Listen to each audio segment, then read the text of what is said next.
하나님의 말씀은 신명기 8장 1절에서 6절 말씀까지입니다. 다 찾으신 줄 믿고 제가 봉독해 올려드리겠습니다. 내가 오늘 명하는 모든 명령을 너희는 지켜 행하라. 그리하면 너희가 살고 번성하고 여호와께서 너희의 조상들에게 맹세하신 땅에 들어가서 그것을 차지하리라. 내 하나님 여호와께서 이 40년 동안에 내게 광야 길을 걷게 한 것을 기억하라. 이는 너를 낮추시며 너를 시험하사 내 마음이 어떠한지 그 명령을 지키는지 지키지 않는지 알려 하심이라. 너를 낮추시며 너를 줄이게 하시며 또 너도 알지 못하며 내 조상들도 알지 못하던 만나를 내게 먹이신 것은 사람이 떡으로만 사는 것이 아니요 여호와의 입에서 나오는 모든 말씀으로 사는 줄을 네게 알게 하려 하심이니라. 이 40년 동안에 내 의복이 헤어지지 아니하고 내 발이 부르트지 아니하였느니라. 너는 사람이 그 아들을 징계함 같이 내 하나님 여호와께서 너를 징계하시는 줄 마음에 생각하고 내 하나님 여호와의 명령을 지켜 그의 길을 따라가며 그를 경외할지니라. 아멘. 자신의 영적인 모습을 보라는 제목으로 은혜를 나누고자 합니다. 우리가 그리스도인이면서도 내 자신의 영적인 모습을 우리가 잘 못 봅니다. 지금 하나님의 하시는 그 섭리 속에서 하나님이 지금 어떻게 해서 나에게 이렇게 하실까 그것을 알지 못하고 그냥 세상 말로 덮어놓고 예수를 믿는 그런 분들이 좀 많습니다. 그러다 보니까 영적인 부분을 알지 못하다 보니까 영적인 부분이 자라나지를 않지요. 그래서 이 시대 많은 다 그런 건 아니지만은 목회자들 속에서도 이 영적인 부분이 열려지지 않아서 참 자기가 가는 길이 옳은 건지 아닌지 알지도 못하고 현실에 처하고 있는 그 모든 그 현실에 그것이 왜 그런지 그것을 깨닫지 못하고 이 시대를 살아가는 참 답답한 모습들입니다. 그런 분들이 목회자로서 양들을 치면은 그 양들에게는 무엇을 먹이겠느냐는 것이지요. 이 성경이라는 것은 하나님의 말씀이지만 하나님의 말씀 속에서도 이 성경은 하나님의 사랑입니다. 하나님께서 이 사랑을 우리에게 계시로 주신 것입니다. 그래서 우리는 이 말씀을 먼저 전하는 자가 그 계시의 말씀을 깨달아 알아야 그 먹여주는 먹는 자들도 그 내용을 알고 먹을 수가 있고 그 영적인 부분이 자라날 수가 있다는 것입니다. 그렇지 못하다 보니까 나도 모르는 하나님의 계시의 말씀 나도 모르는 것을 먹이려고 하니까 학식적이고 지식적이고 그것으로 먹이면 그 영혼이 살아납니까? 저는 감히 그래서 오늘도 이 제목이 뭡니까? 자신의 영적인 모습을 봐라. 내가 지금 영적으로 하나님과 지금 교제를 나누고 있는가? 아니면 하나님이 주시는 계시의 말씀을 바로 깨닫고 지금 바르게 전하고 있는가? 그 말씀을 여러분들에게 하고 싶은 것입니다. 오늘 이 본문의 말씀을 보면은 지금 모세가 이스라엘 백성들에게 당부를 하지요. 어떤 당부입니까? 내가 오늘 명하는 모든 명령을 너희가 지켜 행하라. 그리하면 너희가 살고 번성하고 여호와께서 하나님께서 우리 조상들에게 맹세하신 땅에 들어가서 그것을 차지하리라. 6절에 바라보면은 내 하나님 여호와의 명령을 지켜 그의 길을 따라가며 그를 경외해라. 이것이 우리에게 주시는 당부의 말씀입니다. 그런데 왜 모세가 이 말씀을 우리에게 전해주셨는가? 우리가 이 말씀을 알기 위해서는 민수기를 한번 바라봅니다. 민수기 13장을 잠깐 한번 찾아보세요. 민수기 13장 14장을 봐야 되니까 여러분들이 지금 이 시간에 잘 찾아서 따라오시기 바랍니다. 13장 1절에 지금 민수기가 뭐를 이야기합니까? 여호와께서 모세에게 말씀하여 이르시되, 하나님께서 모세에게 지금 전하라고 말씀을 주셨지요. 이것이 바로 영적 계시 아닙니까? 이 시대의 목회자들이 하나님의 이 계시의 말씀을 들어야 된다는 것이죠. 이 계시의 말씀을 못 들으면 내가 무엇을 전합니까? 하나님께서 전하라는 것을 전할 수가 없죠. 그런데 우리는 하나님과 교통교제도 이루지 못하면서 그저 목사라고 강단에 서서 하나님의 말씀을 전한다고 하지만 그것은 하나님의 계시가 빠진 그런 말씀은 그 말씀이 힘이 될 수가 없습니다. 오늘 지금 하나님께서는 영적 지도자로 세운 모세에게 명령하시지요. 2절에 보면은 사람을 보내어 내가 이스라엘 자손에게 주는 가나안 땅을 정탐하게 하되 그들의 조상의 가문 각 지파 중에서 지휘관 된 자 한 사람씩을 보내라. 지금 이제 이스라엘 백성들이 애굽에서 나와가 광야에 왔지요. 광야에 왔는데 이 광야에서 가나안 땅을 앞에 두고 가나안 땅에 정탐꾼을 지금 먼저 하나님께서 보내라고 이야기하시죠. 그래서 정탐꾼을 지금 보내는 겁니다. 그래서 이 정탐꾼을 보냈는데 여기에서 그 가나안 땅에 가보니까 어떻다고 이야기합니까?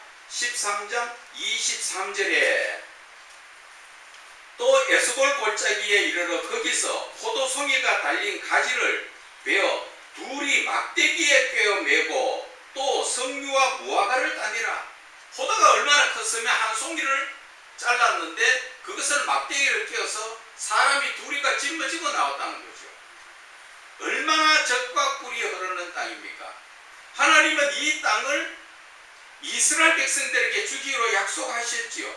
그래서 27절에 보면은 모세에게 말하여 이르되 당신이 우리를 보낸 땅에 간즉 과연 그 땅에 젖과 꿀이 흐르는데 이것은 그 땅의 과일입니다 하면서 들고 왔는 게 포도송이와 또 무화과, 석류 다 들고 왔죠. 그래서 보니까 자기들이 지금 봤던 것보다도 엄청 크고 많이 달려서 포도송이를 혼자 못 드니까 꿰어서 둘이가 메고 올 정도로 이러한 땅을 하나님께서 주시기로 약속했었죠. 그런데 거기에 갔다 온 자들이 부정적인 이야기가 28절에 나옵니다. 그러나 그 땅 주민은 강하고 성읍은 견고하고 힘이 클 뿐 아니라 거기서 아낙 자손을 보았다. 아낙 자손이 누구예요? 거인들을 봤다. 그 이야기죠. 그래서 거인들을 보니까 31절에 그와 함께 올라갔던 사람들은 이르되 우리는 능히 올라가서 그 백성을 치지 못하리라. 그들은 우리보다 강하다. 이렇게 하면서 그 정탐한 자가 악평을 하지요. 그래서 정탐한 땅은 그 주민을 삼키는 땅이요. 거기서 온 모든 백성의 심장이 장대하여 거인이라서 33절에 뭐라고 이야기합니까? 네피림 후손인 아낙 자손의 거인들을 보았나니 우리는 스스로 보기에도 메뚜기 같으니 그들이 보기에도 그와 같았을 것이다. 지금 뭐라고 이야기합니까? 우리는 메뚜기 같아서 그 사람들 이기지도 못한다. 그래서 우리는 거기에 가지 못한다. 그렇게 이야기를 하면서 14장 1절에 봅니다. 온 회중이 소리를 높여 부르짖으며 백성이 밤새도록 통곡했다. 그렇게 이야기하셨죠. 거기에서 지금 4절까지가 읽어보면 이스라엘 자손이 다 모세와 아론을 원망하여 온 회중에 그들에게 이르되 우리가 애굽 땅에서 죽었거나 이 광야에서 죽었으면 좋았을 것을 이제 거기에 가서 아낙 자손들한테 전부 칼에 죽을 것 같다. 그 이야기죠. 차라리 여기서 죽는 게 안 낫겠냐. 그러면서 하는 얘기가 3절에 어찌하여 여호와가 우리를 그 땅으로 인도하여 칼에 쓰러지게 하려는가. 우리 처자가 사로잡히리니 애굽으로 돌아가는 것이 낫지 않느냐. 그러면서 하는 얘기가 뭡니까? 4절에 우리 이에 서로 말하되 우리가 한 지휘관을 세우고 애굽으로 돌아가자. 참 안타까운 모습들이죠. 하나님께서 애굽에서 이끌어낼 때 하나님의 그 크신 권능을 다 보고도 잠시 동안에 다 잊어버렸죠. 저와 여러분들도 마찬가지입니다. 지나온 세월에 보면은 하나님께서 은혜 주셔가 좋아서 팔짝팔짝 뛰다가 문제가 닥치니까 아이고 예수 믿어도 그렇고 그렇게 낙심하고 힘 빠질 때가 있다는 것을 이야기하는 것입니다. 그래서 우리가 이 말씀을 문자적으로도 보면서 영적으로도 같이 볼 줄 알아야 됩니다. 그래서 하나님께서는 어떻게 이야기합니까? 14장 12절에 내가 전염병으로 그들을 쳐서 멸하고 내게 그들보다 크고 강한 나라를 이루게 하리라. 하나님께서 이 하나님 앞에 불평불만하는 이스라엘 백성들을 전염병으로 다 쳐버린다 그랬죠. 이 불평 원망, 하나님 앞에 순종하지 않는 자, 이때 하나님께서 전염병은 하나님이 주신 거예요. 이 성경 속에서 전염병은 하나님께서 징계의 목적으로 주신 거예요. 오늘날 우리에게 지금 주시는 이 지금 전염병도 마찬가지입니다. 지금 백신이 나와서 낫는다 좋다고 날뛰고 있지만 지금 또 변이 그 바이러스가 나와가지고 지금 약으로도 또 안 되는 그러한 모습이 또 생기지 않습니까? 그래서 우리는 이러한 것을 영적으로 바라볼 때 빨리 나의 영적인 부분을 보라는 것이죠. 하나님께서 나를 바라보실 때 나를 통해서 하나님이 기뻐하실까 아니면 진노하실까를 좀 봐야 된다는 것이죠. 그런데 우리는 내 자신을 돌아보지 못하고 그저 세상에 사는 대로 빠져서 세상이 이끌어가는 대로 따라가고 있다는 것이죠. 그래서 16절에 우리가 보게 되면은 뭐라고 합니까? 여호와가 이 백성에게 주기로 맹세하신 땅에 인도할 능력이 없어서므로 광야에서 죽는다. 이 말은 모세가 하나님께 기도하는 거죠. 하나님이 다 이 백성 쳐버리려고 하니까 하나님께서 이 백성에 주기로 한 맹세하신 땅에 가나안 땅에 들어가게 인도할 능력이 없으니까 하나님께서 다 여기서 중간에서 죽여버린다고 하지 않겠습니까? 지금 그렇게 이야기하죠. 그래서 하나님께서는 20절에 보면은 여호와께서 이르시되 내가 네 말대로 사하노라 용서를 해주시라. 그 용서를 해주시는데 28절에 뭐라고 말씀하십니까? 그들에게 이르되 여호와의 말씀에 내 삶을 두고 맹세하노니 너희 말이 내 귀에 들린 대로 내가 너희에게 행하리라. 우리는 하나님이 안 듣는 줄 알고 그냥 쉽게 사람에게 하듯이 불평불만할 때가 많지만 하나님은 그거 다 듣고 계신다는 것이죠. 하나님을 찬양하는 자 하나님께서 복 주시고 하나님 앞에 불평불만하는 자 그 대가를 우리는 받는다는 것입니다. 그렇기 때문에 우리는 내가 믿는 하나님은 죽으신 하나님이 아니라 살아계신 하나님, 지금 나와 함께 하시고 나와 내 목소리를 다 듣고 계시는 하나님, 그 하나님 앞에 우리는 어떻게 해야 합니까? 자, 32절에 한번 봅니다.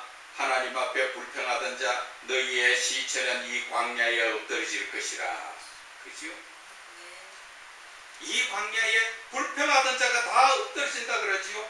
33절에 너희 자녀들은 반역한 죄를 지고 너희의 시체가 광야에서 소멸되기까지 40년을 광야에서 방황하는 자가 되리라. 40년.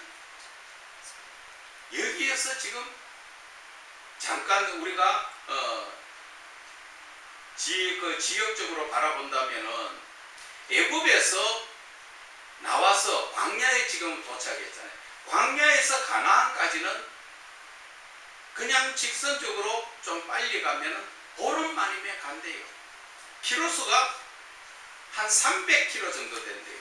300km가 우리 서울에서 부산까지가 325km입니다. 그래서 서울 부산 가는 그 거리지요. 걸어서 가니까 보름이 걸린다 이렇게 하는데, 요즘 시대로 이야기하면 차 타면 하루에 2번을 왔다 갔다 하죠. 그런 자리에 40년이 걸렸다, 그 말씀의 뜻을 우리가 깨달아야 되는 거예요. 왜 우리는 잠깐이면 갈 수 있는 그 거리에 40년이 걸렸는가? 지금 여기에서 우리 대한민국 같으면 서울에서 KTX 타면 얼마 걸립니까? 부산까지 한 3시간 가까이 걸리지요. 그러면 거기서 점심 먹고 돌아와도 하루면 다 하잖아. 그 거리를 걸어서 가는 거지만은 보름만이면 갈 수 있는 길을 40년이 걸렸다. 그것은 하나님 앞에 범죄한 그 죄의 모습에 하나님께서 우리를 징계하신 것이지요. 그래서 34절에 말씀하십니다. 너희는 그 땅을 정탐한 날수인 40일의 하루를 1년으로 쳐서 그 40년간 너희의 죄악을 담당할지니, 불평불만한 그 죄에 대한 보험이지요. 하루를 1년으로 계산한다는 거죠. 여러분들이 지금 하나님 앞에서 불평불만하면 결국 얼마나 시간이 더 오래 걸리느냐 하는 것입니다. 그래서 죄악을 담당할지니 너희는 그제서야 내가 싫어하면 어떻게 되는지 알리라. 하나님께서 싫다고 이야기하실 때 너희들이 그렇게 불평불만하는 것을 하나님이 싫어하면 어떻게 되는가 이제 알겠냐? 하나님은 지금 그렇게 말씀하시는 것입니다. 그래서 본문으로 다시 돌아갑니다. 자, 이제 여기에서 나오는 것이 천말의 말씀 8장 1절의 말씀이 뭡니까? 내가 오늘 명하는 모든 명령을 너희는 지켜 행하라. 왜 지켜 행하라 하셨습니까? 광야에서 하나님의 말씀을 거역하고 원망하고 불평불만했기 때문에 이제 다시 하나님께서 그래도 사랑으로 용서하시고 살 기회를 다시 주신 것이죠. 그래서 그리하면 너희가 살고 번성하고 여호와께서 너희 조상들에게 맹세하신 땅에, 가나안 땅에 들어가서 그 땅을 차지할 수 있다. 지금 그렇게 말씀하십니다. 그러시면서 하나님의 은혜를 생각해봐라. 하나님은 징계의 목적이 아니라 하나님은 사랑의 하나님이시라는 것을 지금 여기에서 말씀하시는 것입니다. 내 하나님 여호와께서 이 40년 동안에 내게 광야 길을 걷게 한 것을 기억해라. 그 힘든 40년 길을 걷게 했는 그 이유를 너희들은 아느냐? 그지요.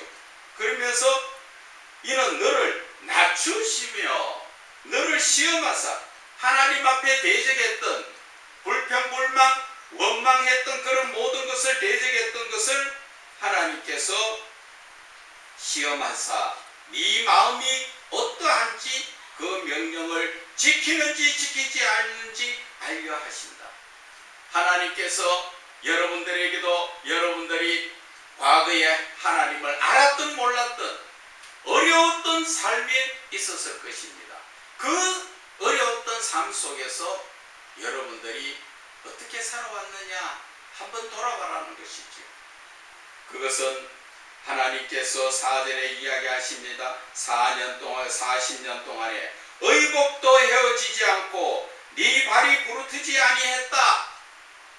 그것은 하나님께서 함께 하셨기 때문에 옷을 40년 입은데도 헤어지지 않고 40년 동안 걸었는데도 그 발이 부르트지 않는 것은 하나님의 은혜와 사랑이라는 것을 이야기하시면서 5절에 말씀하십니다.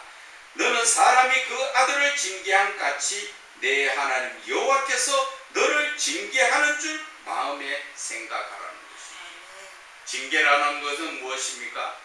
내가 옳지 못한 일을 했을 때 그것을 바로잡기 위해서 훈련시키고 거기에 대한 벌을 받는 거지요. 그러나 하나님 안에서 징계라는 것은 내가 빨리 회개하고 돌아오도록 하나님 그 고난을 주시고 있다는 것입니다. 그것을 빨리 깨닫고 돌아오라는 것을 이야기하는 것입니다. 그래서 하나님께서는 끝으로 말씀하시는 것이 내 하나님 여호와의 명령을 지켜 그의 길을 따라가며 그를 경외해라. 이제부터는 하나님의 말씀을 따라서 하나님의 온전히 예배하면서 하나님을 따르라는 것이지요. 우리의 믿음의 삶을 지금 다시 한번 돌아보게 되면 저와 여러분이 지금 어떤 삶을 살고 있느냐는 것입니다. 정말 내가 하나님 앞에 온전히 순종하는 삶을 살고 있는가?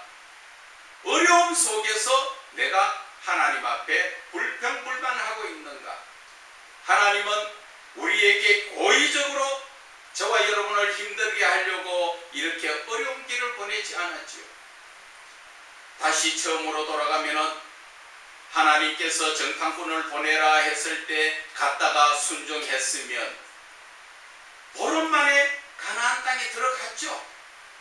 눈앞에 어려운 문제고 그 거인이고 아낙의 자손들이 있다 할지라도 하나님은 애굽에서부터 하나님의 그 권능을 보여주시면서 이끌고 나왔잖아. 그 하나님 과거를 생각해 볼 때 하나님의 능력이 하나님이시구나 믿고 아무리 거인이라도 갈렙과 여호수아처럼 가서 내가 하나님의 권능으로 이기겠다고 이야기했을 때 하나님이 이끌어 주셨을 것입니다.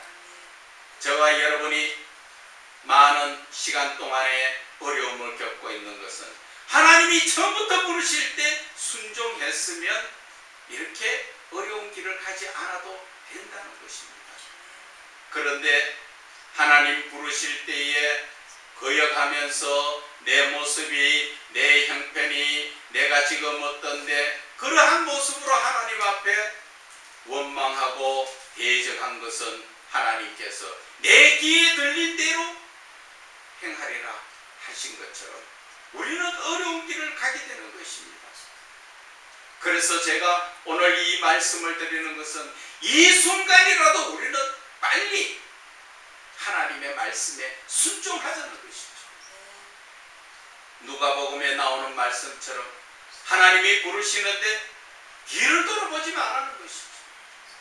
쟁기를 잡고 뒤를 돌아보는 자는 하나님 나라에 합당하지 않다는 것을 말씀하시잖아요. 우리의 삶 하나님이 마태복음 6장 30절 이하에 보면은 너희들이 무엇이 필요한가 이미 하나님은 다 알고 계신다. 그러면 우리가 무엇을 해야 문제가 해결됩니까? 그의 나라와 의를 구하라. 하나님만 바라보며 하나님께만 매달리면 이 모든 것을 더하여 주시리라. 하나님 거짓말 하시는 하나님이십니까? 현실적인 삶에 내가 그 말씀이 적용이 되어야 됩니다. 내가 그 말씀을 믿고 구할 때 하나님께서는 이미 받은 줄로 믿어라 하셨잖아요. 그런데 우리가 아직까지도 언제나 믿음에 서지 못하는 것은 하나님의 말씀에 영적으로 깊이 들어가지 못하다 보니까 자꾸 하나님과 교제하지 못하다 보니까 내 생각이 자꾸 나와서 내 생각이 나보다 앞서간다는 것이죠. 지금 목회자들 분들 많이 그렇습니다. 지난번 녹화 시간에도 말씀을 드렸는데 그 말씀 속에서도 보면은 내가 하나님을 만나지 못하다 보니까 하나님의 뜻을 깨닫지 못하고 내가 하나님의 뜻을 깨닫지 못하다 보니까 내 생각대로 사람에게 묻고 사람에게 이끌려가는 거죠. 그것은 하나님의 종 아니에요. 사람의 종이에요. 사람 종. 사람의 종은 사람의 일을 할 수밖에 없고 하나님의 종은 하나님의 일을 할 수밖에 없는 거예요. 그래서 여러분들에게 늘 말씀드리는 것이 영적으로 내 모습을 바라볼 수 있는 것은 영성을 바르게 알고 그 영성으로 살아간다면 내 영적인 모습 볼 수도 있고 하나님과 쉽게 교제할 수도 있고 하나님의 뜻대로 우리는 순종할 수도 있다는 것을 말씀을 드리는 거예요. 그래서 저와 여러분은 오늘 이 순간부터 다시 한번 하나님의 말씀에 비춰서 나를 바라보라는 것이죠. 그리고 하나님의 말씀에 따라 사람이 이야기하는 얘기를 듣고 따라가지 말고 하나님께서 나와 함께 하시는 그 하나님이 이끌어가는 대로 따라가는 자, 그 자가 바로 하나님의 종이라는 것을